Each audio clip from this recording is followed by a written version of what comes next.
Welcome back to the Lanterne Rouge Cycling Podcast. Here with Benji. As always, you see the Nibali fan art on the background behind him because we're getting into the Giro d'Italia 2022 route review reaction. It goes to Sicily once again. It even goes to Messina, where Nibali is from, I believe. So we're going to check the profiles in a second.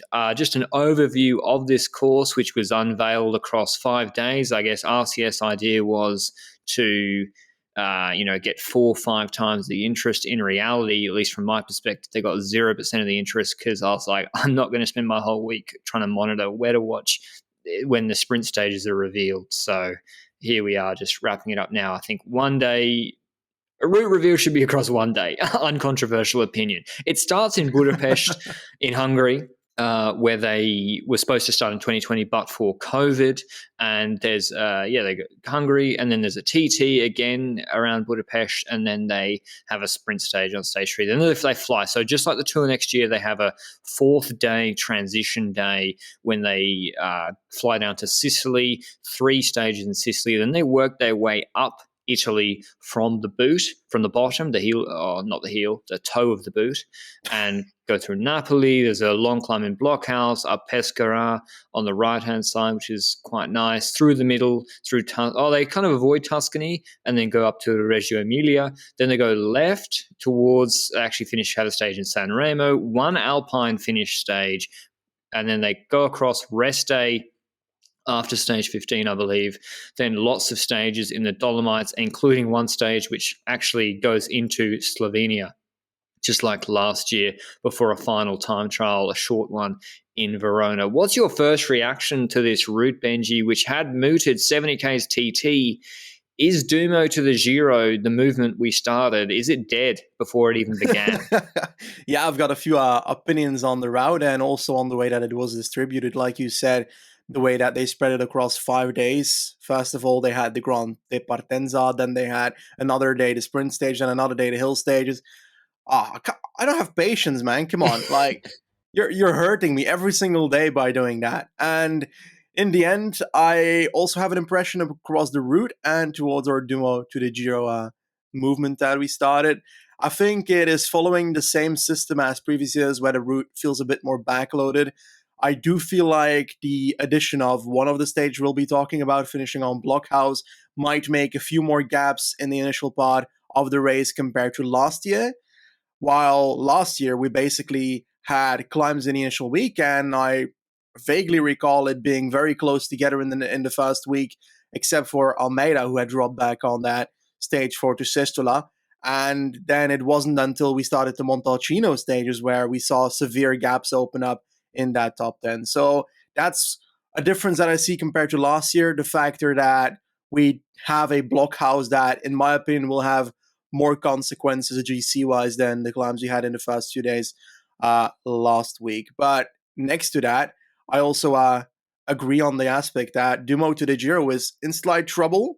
I was looking for time trial kilometers for him, and I don't see many time trial kilometers for him. 26 in total, by the way, of which, if I recall correctly, is only like 15 flat ones, because the final time trial has a hill in the middle. We'll talk about it later.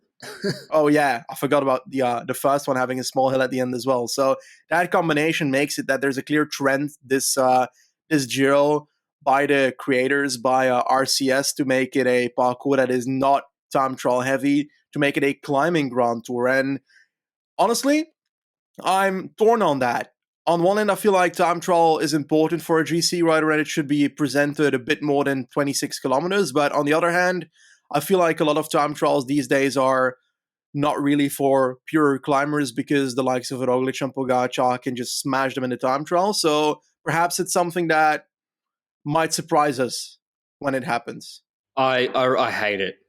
I hate what Venue said about, well, we asked the riders, they said less TTKs. I was like, so what? You asked Roman Bardet, Guillaume Martin, I think you tweeted this, Benji, and like Mikel Landa. So like those guys, if you just target Giro, you don't need to bother improving your time trial. You don't need to worry about it too much. Almeida be like, what the hell? Yeah, exactly. And Almeida's like, okay, I see Bernal on Instagram. He's on the TT bike all day, every day.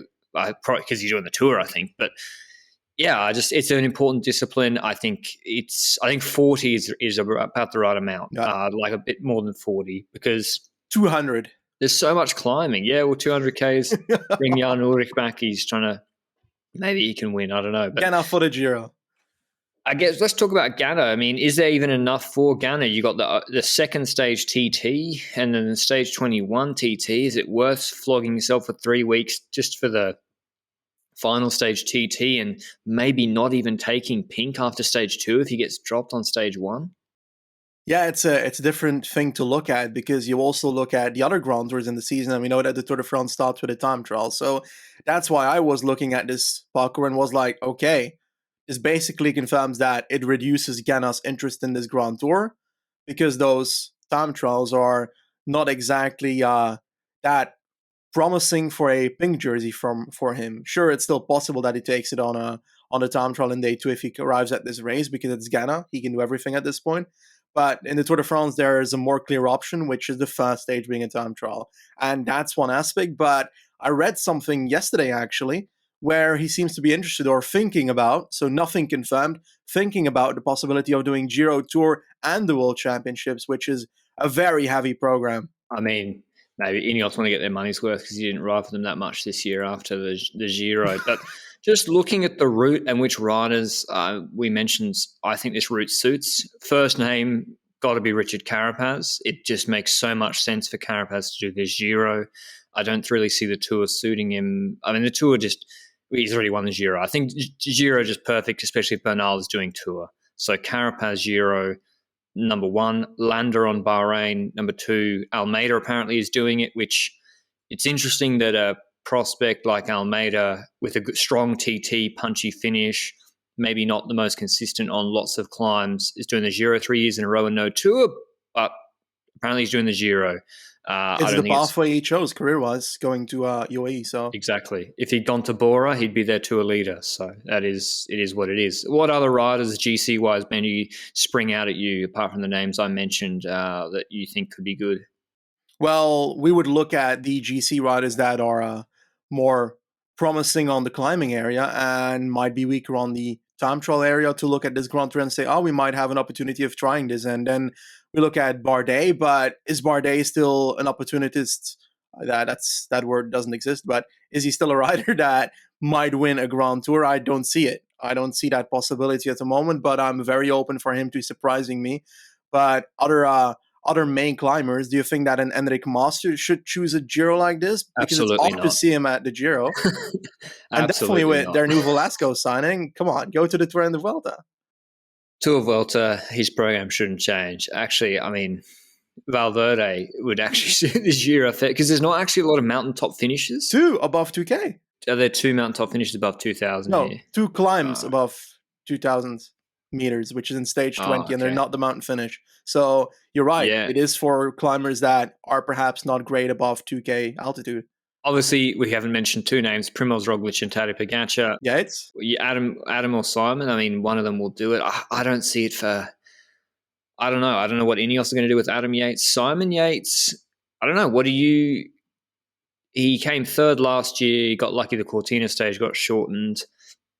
I think it suits him. Actually, you're right. It suits Simon Yates. So we might see similar names. Let's get, though, into Pidcock's apparently doing it as well.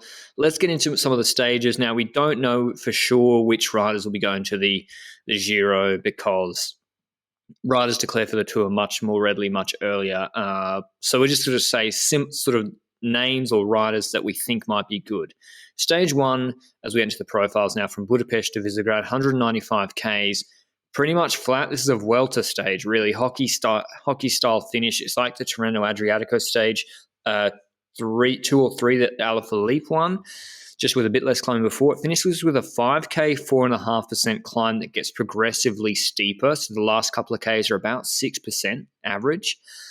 This suits Alaphilippe, suits Pidcock, suits Almeida, and I think it's going to be suits Baggioli, who I'd love to see here from Quickstep as well, suits Honoré, who's done the Giro before. This is a puncher finish. I even think it's not hard enough for Ulissi Benji to be contesting it. Yeah. Is it too hard for Sagan? Oh, that's a good question. Previous year Sagan could definitely do it, like pre 2017 Sagan, but it's 2021. So it's very hard for me to say whether Sagan will be at the form of doing this. But in previous years, he could have done this for certain. So the winner of this stage, they're going to need good punch.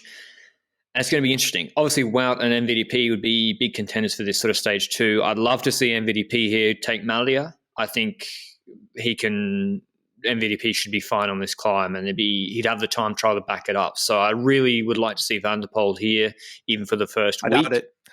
Really? Yeah. I just don't see it happening, Van der Poel to the Giro. It's just something that feels off, but I'd love it as well. It would look nice on him that Malia Rosa on stage 1 here. But one duo that I'm looking at the most is what does Ineos do? Because yes, we're talking about Pidcock, but what if they send Ethan Hayter to this parkour as well? I wouldn't really be able to choose too easily between the two for this. Very tough between those two, I agree. Do you try the 1-2 with them, sending Pidcock early? Even Carapaz it's too. It's probably a bit fast for Carapaz on a stage 1 like this. He's more better in a messy finish. I don't know. You're right, Benji. They've got Narvaez as well, who can do a hard lead out. Kwiatkowski would almost suit leading it out as well. It's interesting, and they've got an embarrassment of riches there. I tweeted about this. I think Intermarché have a fantastic team with Rota, Quinten Hermans, Vliegen, and Germay. That's a really strong core of guys that can go for Malia Rosa here. They didn't respond to my tweet. But the key thing for this is, what will the gaps be? Because if Stefan Kung goes to Giro wanting Malia and there's no Ganna, no Van Aert, great opportunity for Stefan Kung on stage 2. What are the gaps going to be? Will there be any gaps for this? Because if you win you'll get 10 bonus seconds, but will you get enough gaps to keep the Malia after stage 2? Pidcock, Almeida, good TTs, Baggioli, okay. That's why I like Van der Poel, because he's got a good TT. Stage 2, 9.5 Ks, prologue length TT, but it's on stage 2. Flat, and then they have a 1.3K, 4.7% finish. Roglic would be winning this probably if he did it. I mean, Bissiger as well, Benji. Bissiger would be nice on this, or even Court or Laporte. There's so many options here for these two stages. It's really interesting. But yeah, it's would Ganna still be the favourite for this TT? I'd kind of take Wout over him pretty comfortably in this sort of TT. I'd say Ganna's the favorite for this, mainly because I personally don't believe that Wout will be going to the Giro myself. But if we do look at this parkour, I'm mainly looking at the GC opportunities, because we got to think about who of the GC riders could do damage. And if we know that Almeida is going to this race, then he's likely going to take time on a parkour like this on his competitors, because he is one of the better time trialists. I don't think the gap is going to be huge. I'm saying between 20 and 30 seconds. On Landa sort of guys? Yeah, on the Landa types. Yeah, I'd see that, especially with the hill at the end. Yeah, I'd see that. What about Buchmann in this Grand Tour, by the way? Totally skipped over him because he had that crash last year on after the Montalcino stage, where he still was in contention after having a week. I think it suits him a lot. I think Buchmann, apart from the crash, generally seems to be quite consistent. I think Buchmann to the Giro is the best option for Bora, and then they go with Bennett and Vlasov or someone. I just don't see Vlasov here, Benji. Higuita at the Giro, mate. Yeah, Higuita suits all the medium mountain stages. I know. I'd send Bennett and the train to the Tour and send Buchmann to the Giro personally. But yeah, stage 2, you should take the Malia Rosa and then you keep it after stage 3, which is the first sprint stage. There's a 1,600 meter, 3% climb in the last 13 Ks. That should not be of any concern to anybody. It finishes near the lake at Ballontorfred near Budapest. Sprint stage, don't know who's going. Could be Merlier, Ewan again. Hopefully it is. I hope Ewan tries the 1, 2, 3, wins at each Grand Tour again. But yeah, first sprint stage, stage 3. As a reminder, by the way, the sprint points on these profiles, if you look at them, the first sprint point is for Ciclamino. The second sprint point is for bonus seconds, 3, 2, 1 bonus seconds. So remember that for the Giro. Stage 4, they have the transition. Before we get to that, mention our show partner, Le Col. Winter is coming, and Le Col have got you covered with a collection of winter kit and accessories to keep you protected from the weather during this winter. Already got some stuff here in Andorra, which is helping me out a lot. Lecole has been supporting the podcast since, I think, the Giro 2020 was the when Lecole came on board, one of our first ever sponsor and only sponsor to date. So thanks, Lecole, for supporting the podcast. You can check them out at www.lecole.cc down in the show notes below.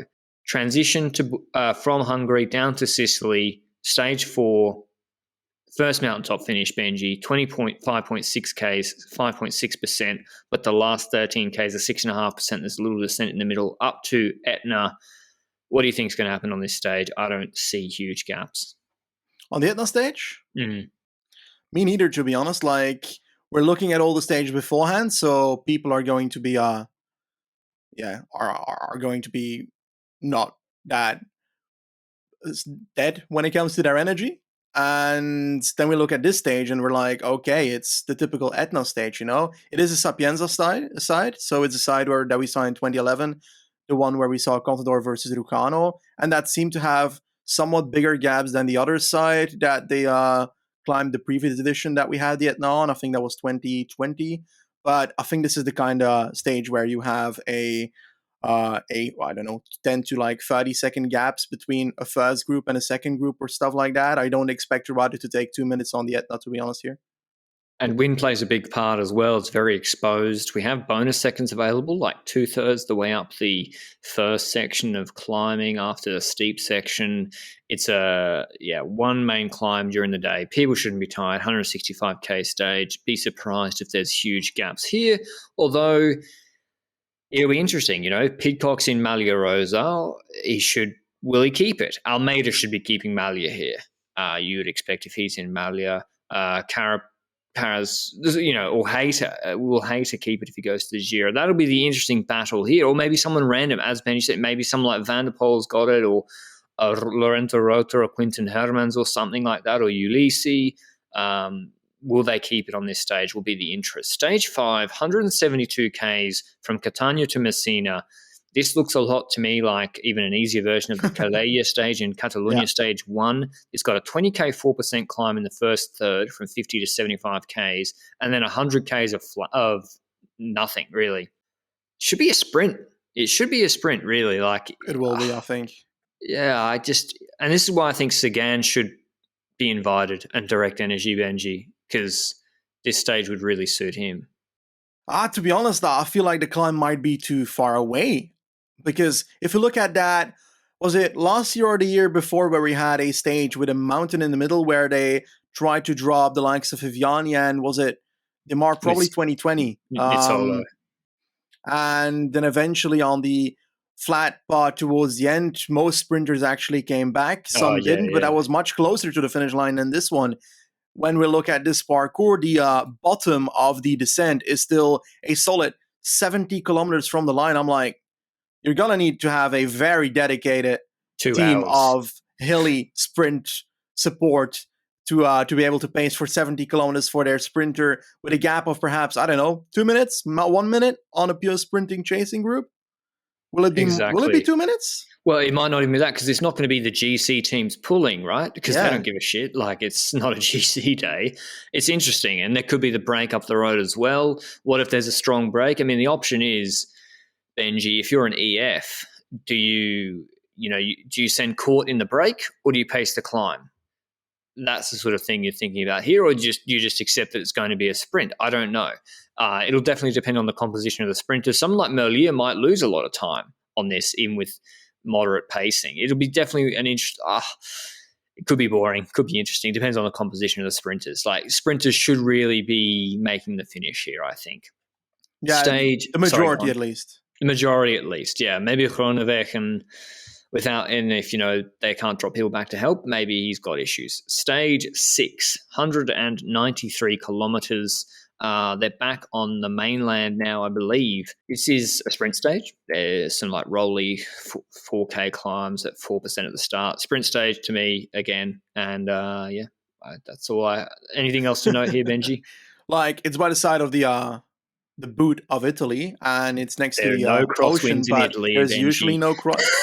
I remember one crosswind stage in the history of me watching the Giro, and I remember that one last year on top of the bloody mountain on the plateau section, also crosswind. So there are crosswinds in Italy. You're lying to me. Yeah, true. There was medium mountain crosswinds last year. Sprint stage. Stage 7 from Diamante to Potenza. 100 and 200 Ks. Beautiful stage. This is possibly my favorite stage of this Giro. This is the medium mountain goodness that we have come to be accustomed with from the Vuelta. It's Tour Stage 7. It's a bit different to that. It's harder than that. This is like the Vuelta Stage 7 to me. Very, very similar in that we have 10Ks, 4.6%, and then a long stepped climb, which is actually, it says 27Ks at 4%, but it's more like 8Ks, 6%, 3Ks, 8.5%. It's more like that. Not much respite. And then they have another 5K, 5.5% climb, short descent. Then the Monte Scuro, 6Ks, 9.7%. That's a hard climb. It's far from the finish. Like 6Ks, 9.5%. Not often in the Tour you have stages like that. And that's followed by like another 9K, 5% climb. I think this is perfect for a raid. I love Carapaz on this stage. I hope it's going to live up to how I'm already hyping it up. But yeah, do you see the potential for that, Benji, where if you're Carapaz, you can really leverage your team against maybe an Almeida who's got a weaker team? Yeah, I do love this stage as well. We look at the start of the parkour already, and we've got these small hills in the initial 20-25 kilometers that might cause people to try and attack already there. So you won't have the rollers attacking. After 20 kilometers, you will have riders that can climb attacking, and they already start that first climb after a mere, 30 kilometers, what you said? So also attacks on that, satellite riders to be able to send up the road right here, stuff like that can happen. And that Cirino climb is a long one. It's not a steep one. It's got the sense it's a fake news climb all throughout, so it's impossible to see whether that 4% is actually remotely the gradient that you're riding most of the time. But that's going to be a gradient on which the breakaway can perhaps, I don't know, you would expect that the breakaway would be trying to build out their gap here, but it's still a climbing part. So the peloton will still have a team that is likely controlling at this point. And I don't expect someone to have their GC team go for a piss in the middle of a climb. So it's not like there's a plateau section or a flat section of like 40 kilometers where the gap can open up to 13 minutes there. So that's what you don't have in this, which I really like. And like you said, the Monte Scuro is the one where I see someone trying something, but my danger is always, this is still the first week. And who is going to dare to go right now in the first week after so little stages with so much to come and try and get something out of this? And I hope Carapaz is the answer to that. Ineos did it last year. I mean, Ineos were very, very aggressive in the first 10 stages last year, despite the parkour not offering that much. Like, they tried things on Montalcino. They tried on that medium mountain stage with the wind. I look Narvaez. I need to see Omar Freire here. Omar Freire on this stage with Carapaz up as a satellite rider is just, I'm already getting G'd up about it. A person I've already forgotten, and I can't believe I did because of his role in the Vuelta Stage 20, two people. Gino Maida, I think, can ride for GC and contest the podium at this Giro. I think Maida, it really suits him, and the way he's climbing in Stage 20, in the Vuelta was impressive. He would be great on this stage. Mark Padun can also win this stage. From the break from the GC group, doesn't matter. Padun can win this stage. He should go to the Giro. Could Padun be a GC leader for the Giro? I think it's too early. Okay. Probably too early. I don't know. Yeah, who knows? But would people chase Padun as a GC leader if he went up the road on this stage? Probably. They can't. 8 watts per kilogram, mate. Nuclear. Yeah, I mean, Monte Scuro, hopefully it lives up to it. Stage 8 is a circuit stage starts in Napoli, and they go down to Bacoli and do a circuit which is looks like the Rolly circuit. I think this is going to be a breakaway, Benji, with someone like Campenaerts. It reminds me of the Reykjavik Campenaerts one. Don't tell me that, please. Not that stage. Don't you reckon? Or do you reckon it's actually easy enough that like a Philipsen could win from the sprint?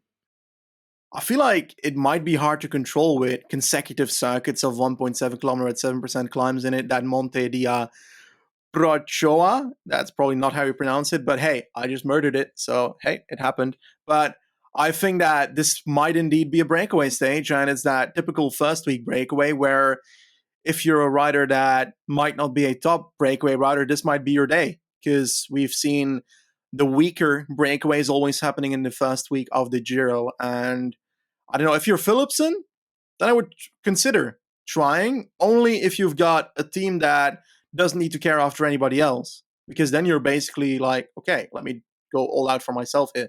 But I think that a lot of teams will have different. Bettiol in the break? Court in the break would be nasty too. I don't know. Court was good in Romandy. I just want MVDP, Benji. I just want MVDP at the Giro. He'd win this stage, so I just want him here. He'll attack in the middle because he's cold. So, probably. Oh, this is in the south. This is in Naples. This is not gonna be cold. no way. Next stage, which always confuses me. This climb, 190 k's. It's got two climbs at the start of 9Ks 5%, 7Ks 6% to form a breakaway, and then rolling sort of descent, and then the Passo Lanciano, which is very familiar. I swear they had that recently, 10.5Ks 7.5% descent, and then straight into Blockhouse, which despite the German-sounding name is actually in the middle of Italy, and it's 13.7Ks, 8.5%. I'm not sure how consistent it is. It's stage 9 before the second rest day, if I'm counting the stage 3 to 4 transition rest day. And there could be some decent gaps here. I mean, we have two climbs, decent climbs. It's the mountaintop finish. I don't know. I like it for sort of the Almeida types. But yeah, it's I don't know. Do you think Lanciano, Benji, I don't really see it kicking off there. I think this will be a battle on the final climb. Simon Yates, it suits as well a lot. I think this is a really good stage because at the start we've got Roccaraso, which is, if you don't remember, in the Giro 2020, there was that stage that, was it Guerrero that won it? The one where we had the second group, people dropping where we didn't expect people to drop because it was apparently really cold on the last climb, somewhere in the first week of the Giro 2020. And I think, was Kreisweg the one that lost time because it was cold? Very much possible. But a break will form on the initial section of Roccaraso, and that is where I just love stages with climbs at the start because it gives a breakaway battle. And it's not like it stops there at the top of Roccaraso. You've got a descent leading into a valley with hills in it. It's like there's a climb in there, 3.9 kilometers at 5.3%, uncategorized, but that matters, those kind of hills. Then a descent down again, another small hill. Then it starts with a small uphill, falls flat valley towards Passo Lanciano, like you mentioned. And I don't think that climb will be detrimental for GC, just like you also think. I think Blockhouse will be the one where the shit happens for the GC riders. But we look at the last time they went on Blockhouse, and I vaguely recall the gap to 10 being 2 minutes on Blockhouse. So really? If we look at, well, it is a stage that in 2017, I think Quintana was significantly the best GC rider, except for the fact that I think he crashed in the time trial eventually. But Yates can go nuclear. Yates can do huge numbers here, I think. Yates could win the stage and take 40 seconds at the end, stuff like that. If Almeida forgets the feed, he might lose 5 minutes on this one and then come back in the last week and just come out of the podium because of it. But all in all, this Blockhouse, I really like it. I think gaps are going to happen, and I think we will have at least one GC rider that is gone after the stage. Wow, big call. Gone. Well, maybe. To be honest, is it a big call? We've lost GC riders in the first week every single year so far. Yeah, it is halfway through the race. But yeah, it should be interesting to see, like, there'll be tension. Will the break win? Who is strong in the breakaway? Again, you know, Bardet, well, I'm trying to think who might be in the break. Vine would be nice in the break. I've got recency bias with the Vuelta, of course. But yeah, interesting to see this Michael stage. Storer. Storer, I like more for 7, but yes. Yeah, you're right. Even so, he's a good climber. Stage, they have another rest day. Stage 10, this reminds me of the stage Bettiol won last year, 194 Ks, pancake flat for the first 100, and then they have like a rolly parkour of like 2 Ks, 5% up and down. I think it's break. It should be break. The gap break. is 14 minutes by the time they start the hills, mate. You reckon? Yeah. It has to be. Bettiol sort of rider, I think, for this one. Yeah, or like a Conti or something, I don't know. Covey. Yeah, Covey. Covey going to this race. But then again, in the break. Yeah. Skip it. Skip this stage if you're at home. Stage 11 from Sant'Arcangelo de Romagna to Reggio Emilia. Burn it alive, this stage 11. Come on. This one's the classic Giro. Just watch my highlight video. I forgot the rights. 200 Ks, pancake flat, sprint. Caleb would be licking his lips Yeah, if he's but still here. Who's here? Which sprinters will still be here, Benji? I think this might be a reason for people to stay throughout the first 11 days, because Yep. this will very much be a sprint stage, because even the wildcard teams will think to themselves, oh, do we really need to go in the bloody break today? Because there's no way I see anybody outside of wildcard teams interested in going in the break here, because they're not even KOM points. Like, there's nothing in this route for World Tour teams to care except for the sprint finish. I'm watching the last 5K. Nizzolo's on ISN. I hope Nizzolo goes to the Giro again next year rather. And yeah, it should be interesting to see. I mean, I'm being a bit facetious, to be honest. Like Ewan, actually, if you do believe, he did stay a fair while for this year's Giro. Maybe we do see like Ewan, Nizzolo and Co. Anyway. Thing about Eunice, didn't he say that? I think he said that he won't try the one stage per Grand Tour thing again, and he will Did he focus say that? as a main goal on Wollongong, of course, which is logical, but I don't know what that means for his Grand Tours, really. He has to tour. He has to. So that's a lock. Stage 12, 185 kilometers long, a gradual climb up to the Passo del Bocco, but it's like 6Ks, 4% in the first 100Ks, pretty much false flat for the whole 100. Then descent, then some medium mountain. Then they have the Monte Becco, 10K, 7%. Rolling ridgeline descent reminds me a lot of again, I'm going to talk about Catalunya, the stage Leonard Kamner won ahead of Carlos Verona in Catalunya. I think stage 4 or 5 this year. I don't see any interest for GC whatsoever here. I think this is a sort of stage for the likes of Stora. Even, I'm going to say his name again, Magnus Cort from a break, Benji. Yeah, you're right, but we also said that in the Tour de France preview, and we will also say it in the Vuelta preview, but Cort can't go to every Grand Tour, mate. No, don't say for Tour de France. No. He's a Vuelta Giro killer. I know he's one. He was my Giro person for my Tour de France green jersey person. He doesn't do the Ardennes or Cobble Classics. He should do Giro Vuelta. He's a stage hunter. You're right. But like looking at this parcours, I believe that a break is indeed most likely happening. I'm curious what the descent looks like of that Monte Becco at the end, because if it's remotely technical, we will see useless attack by Vincenzo Nibali there, unfortunately. And Ciccone. And Moscon will crash trying to chase him down like last year. But one thing that is an aspect to the stage is that I think it's the first time that they go back to the Passo del Bocco where Wouter Weiland had his accident in 2011, 2010. I don't know the year. I'm so bad at that. But I hope they do something, some dedication to that. And Ilio Kesa, he said he's never been back to that place, I think. So I don't know if he'll be doing the Giro or not. So if he's racing the Giro, it could be quite emotional for him, of course. But yeah, I've forgotten you mentioned Benji Moscon transferring to Astana. We need to recalibrate how we think about Moscon in that he's now, I assume, going to be freed. No. Super domestic for Vincenzo Nibali, mate.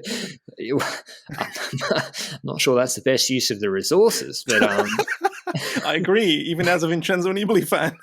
So I'd like to see Moscon getting in some of these breaks and see what he can do. It should suit him a lot of the stages in the last sort of 6 we just mentioned.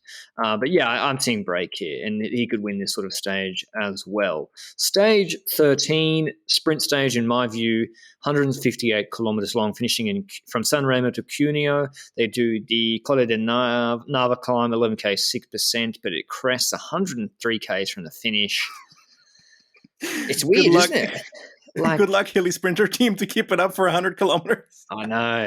Again, it's kind of like that other stage, the climb middle. Should be a sprint, one would think. Yeah. Moving on, stage 14, 152 Ks, another medium mountain one. This is another pretty...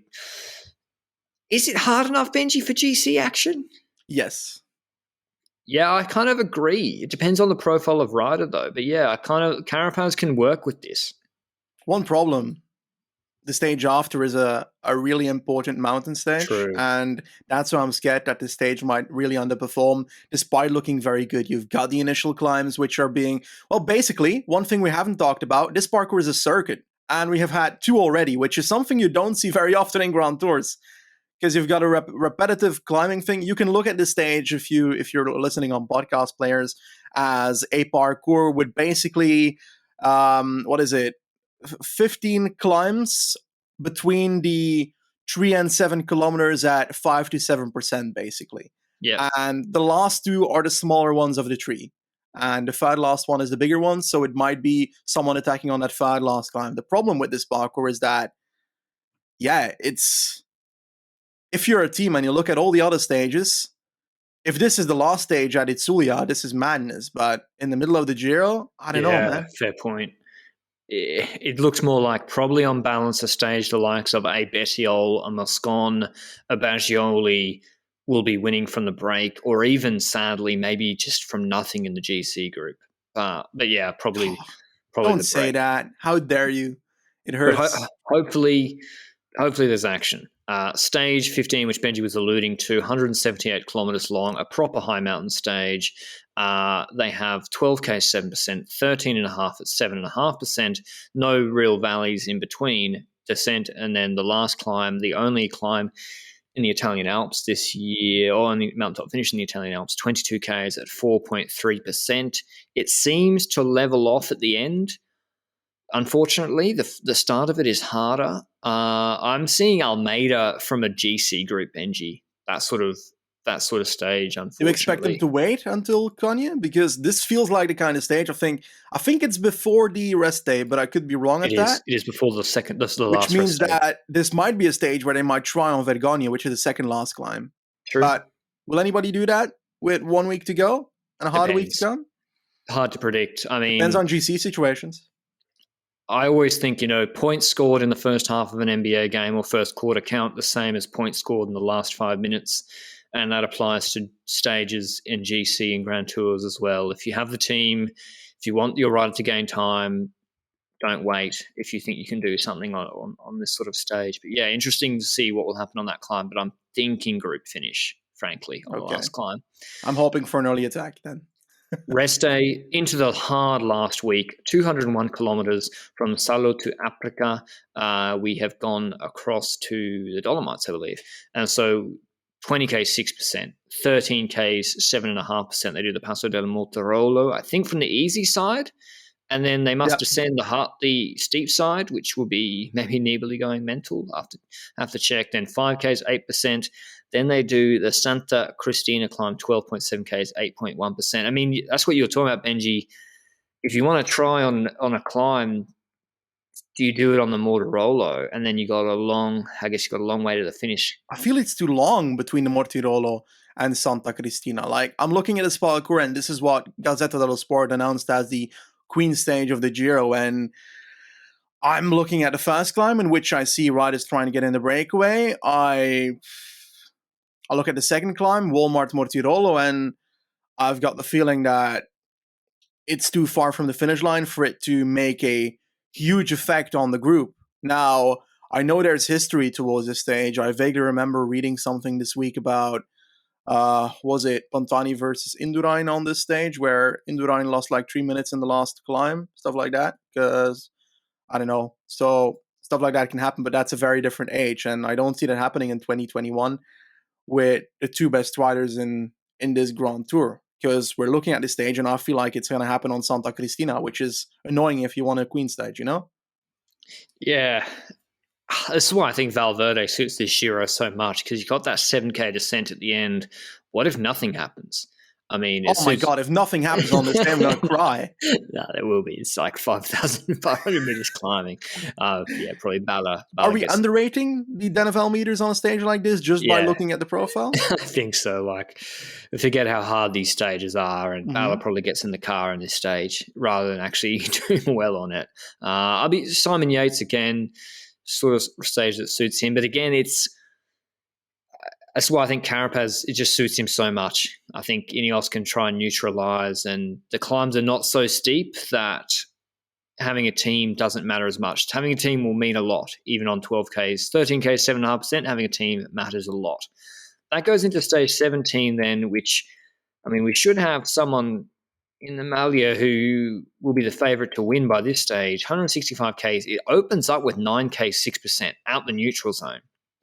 Where the break will form, then a long descent, and then we have two short medium mountain climbs that actually aren't medium mountain, like 12K is 7.6% descent, and then 8K is 9.6%. That's really steep. And then like a rolling ridgeline for the last 8 kilometers. Again, it's the sort of stage you'd think GC riders might try, Benji. Yeah, I feel like this is going to be a GC stage for certain. We will have someone like you mentioned. Last year we had Bernal who had a gap on the others, and we saw that we had no action on the second last climb, which is the Vetriolio in this one. But then we look at the last climb, and I think action is going to happen there.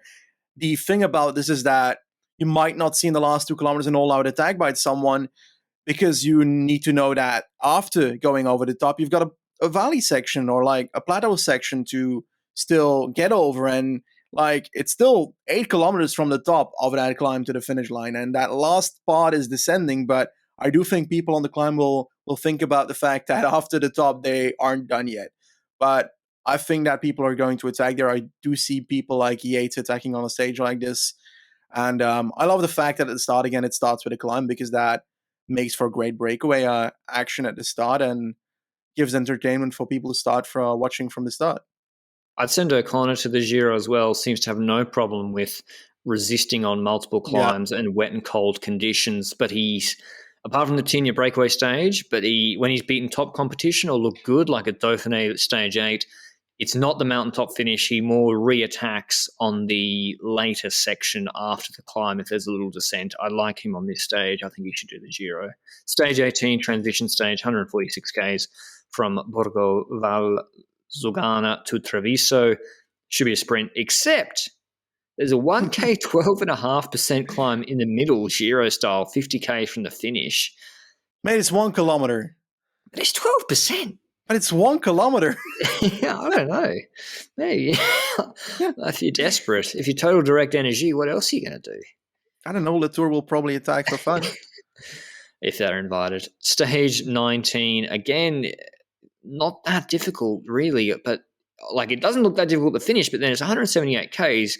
We have 4K 7%, 9K 6% rolling descent with lots of like medium climbs. And then in Slovenia, 10.3 Ks, 9.1%, nearly as hard as the Mortirolo descent, and then a 7K 6% finish. The problem is that climb crests about 50 kilometers before the start of the last climb. It's tough to, if you're a GC team before the next stage again, are you really going to try here? Like, knowing that stage 20 is going to be a heavy one, I think that this might go to the breakaway, and that while it might not be as simple as the mountain stage with a small hill at the end that we saw in the first week of the Giro 2021, where Lafay won, it does feel like something that will go to the break, because the initial part is 70 kilometers of relatively flat terrain, and likely rouleurs will try and get away from that point, because you won't have an opportunity for climbers to really attack at that point unless they can follow the likes of rouleurs and attacks. And the moment they start those hills, will the gap not already be pretty huge? Which team in the peloton will be interested in pacing on a parkour like this? There's so many factors, but I'm leaning towards less GC action on this one, partially because the next stage is on paper a really nice one as well. This looks more like the Queen stage to me, frankly. 167 Ks in terms of like how high they go up. They do the Passo San Pellegrino, 9.6 Ks, 8% descent. Then the Passo Pordoi, which they've done before recently, 12K, 6.6%. Shouldn't expect too much there, frankly. And then just long step descent, and then the Passo Fedaya climb, 12.9 Ks, 8%. It's the last chance for big GC gaps. It's not the hardest parkour, but it's coming at the end of the third week. Should be a GC day, one would think, or day for GC. But yeah, we'll see. It's not, the climbs are really not that hard, frankly. I think it suits Almeida a lot, but we'll see. I think this stage looks great if you look at it the first time. We've got a small hill at the start to launch satellite riders or a bit of an attack. It's not too crazy, so we might still have a break ahead, but I think the gap won't be severely huge while we start the Passo San Pellegrino. And the problem is that I think the Pordoi is overrated compared to like the Fedaya and so forth. The gradients are not that high, it's 7%, but What if the climbs were the other way around? Just figure it out here. What if we put the Fedaya second last and we put Port last? We need to keep in mind that the Fedaya has the last 4 kilometers being 12% average. That's True. hard. True. Is That is that super hard. too hard for a final climb? Meaning that riders might wait until the final climb because the Fedaya is very difficult. And Probably. that's what scares me. Probably. Like, why would you? Unless you're like Caruso who wants to get out ahead. Yeah, it's a good point. If it was the other way around, beautiful stage. Fedaya, very steep towards the end, try and launch on the very steep section, slaughter everybody there, go into the descent, and then Pordoi towards the end. I don't know the geography of this area, so I've got no clue if this is remotely even possible. But that profile type would be much more enticing for me, because then we know that action is going to happen on the Fedaya, and people are going to be completely done for when they're on the Pordoi, and gaps are going to be huge. But right now, I'm scared that they might wait until Fedaya, and I don't want it to happen. Depends who's in Malia, depends who's behind, Yeah. depends what teammates they have and their characteristics. Well, it's tough to know at this point. Stage 21, 17 Ks. We have it's flat, then 4 Ks, 5% in the middle, then descent. It is an interesting little time trial. And it's why I don't think Ganna should go to the Giro. I just don't think it's worth his while, frankly, like waiting all this time for this, or at least not finish the Giro, get some knee pain halfway through. But maybe this will still be decisive for GC, Benji. Like, Almeida should do really, really well here. And I think he can take more than 30 40 seconds on this sort of TT, particularly with the climb in it. Do you think Jonas would do well at this Giro? I think Jonas would do really well at this Giro, but I don't see it happening that Vingegaard is sent to the Giro. As simple as that. It doesn't make sense team-wise for Jumbo to do that. I feel like Dumoulin has shown that if you're Roglic, after the Tour de France 2020, you have confidence in Dumoulin being one of your luxury domestiques in a Grand Tour. I personally am not really certain about that. The decisions he made on the Porto Ballet stage and so forth don't shine a good light on his luxury domestique being. And then we look at Vingegaard, and I have more confidence there as a luxury domestique and as a backup leader as well. While, yeah, next to that, it also starts in Denmark, the tour, so he's going to the bloody tour, True, mate. he has to do it. But that's the entirety of the Giro parkour and the stages that we've just gone through in agonizing detail. As you can tell, who's winning? Well, if Pog did the Giro, I think Pog should do the Giro, frankly, because it's just so perfect for him. Like some of these finishes, I think he should do the Giro, and I'd put my life savings on him just about. But Carapaz. I'm legally bound by the Vincenzo Nibali fan club to say that Vincenzo Nibali will be winning this Giro d'Italia with 10 minutes on everybody else. But if I had to be serious, I think everybody's underrating Emmanuel Buchmann, and he could go really far on this one. Buchmann, interesting. Yeah, I mean, exactly. He crashed in the Dauphiné last year when he was in really good shape. Crashed in the Giro. Crashed in the Giro when he was the only one to follow Bernal on the Montalcino stage. So, yeah, that's a good shout, Benji. And Almeida as well.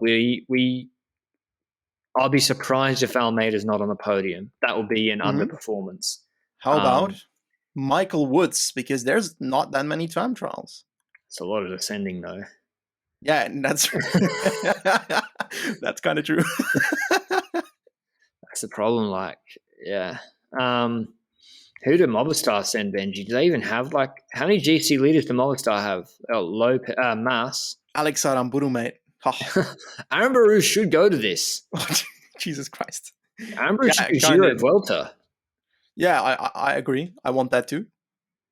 I think he can win the last TT, can't he? Or is it not punchy enough? Probably not punchy enough. Well, it depends more on the descent. Can he go demon style on the descent or not? That's the question. Yeah, I love all the medium mountain stages of the Giro. I love the Giro d'Italia. I can't wait to see who goes, and yeah, I can't wait. But yeah, an interesting parkour. I'm not as down on it. Like a lot of people were like, oh, it's missing X. I mean, yeah, okay. Say there's 13 more TTKs. It's not going to change my life really. And to be honest, if Pog and Rog aren't going, then none of these guys are good at TT. Oh, except Almeida. Almeida, poor bloke. Yeah. And Caruso's decent as well. And it kind of is unfair to the guys who are professionals in that they're not good TTers, but they kind of make do. They're not real dog shit TTers like Carapaz and co, who do a decent job of it. They still gain time on Landa and co. Hugh Carthy? What conditions is he good in? Cold or wet? Or he was good in the Giro on the cold, wasn't he, last year? Like that Simon Did he Carr ride the attack Giro? on Cortina? Didn't Carr lead him out on Cortina? And then the Wait, signal cut what? out? I'm pretty I sure. completely forgot that he rode the Giro. So that says a lot.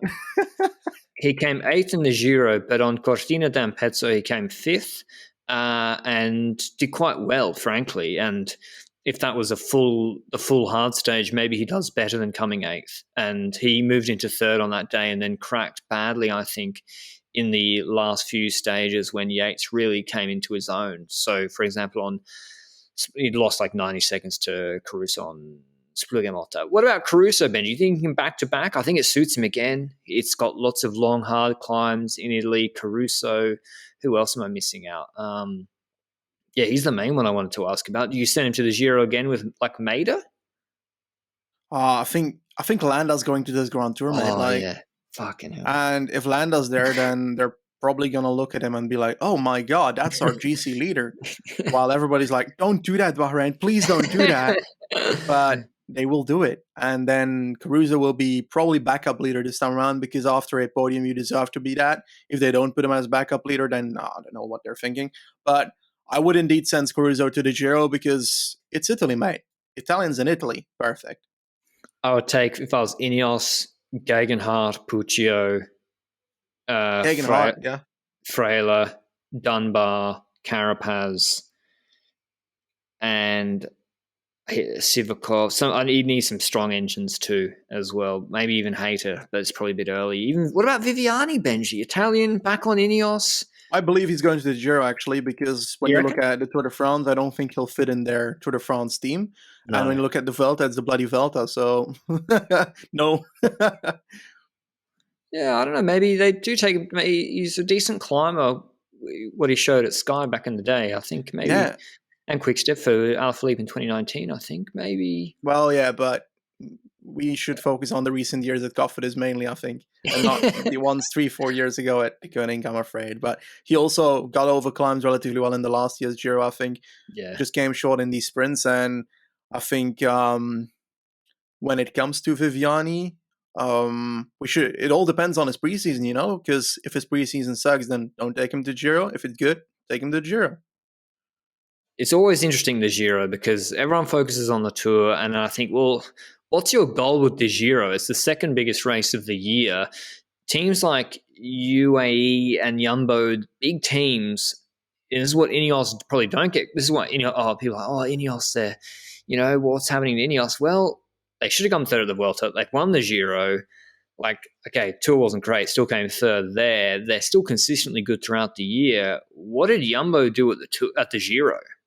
They had Bennett there and Vos, and then Bennett was the GC leader until they realized that Vos was better, even though we shouted it for a week.